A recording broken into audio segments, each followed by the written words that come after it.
دفتری بود که گاهی من و تو می نوشتیم در آن، از غم و شادی و رویاهامان، از گلایه هایی که ز دنیا داشتیم.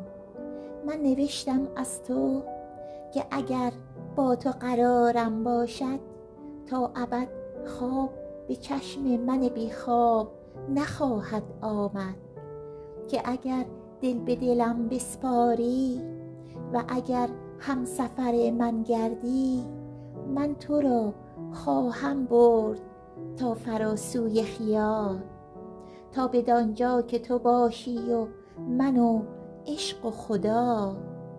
تو نوشتی از من که تنها بودم با تو شاعر گشتم، با تو گریه کردم، با تو خندیدم و رفتم تا عشق. نازنینم ای یار، می نوشتم هر بار با تو خوشبخت ترین انسانم، ولی افسوس مدتی هست که دیگر نه قلم دست تو ماندست و نه من.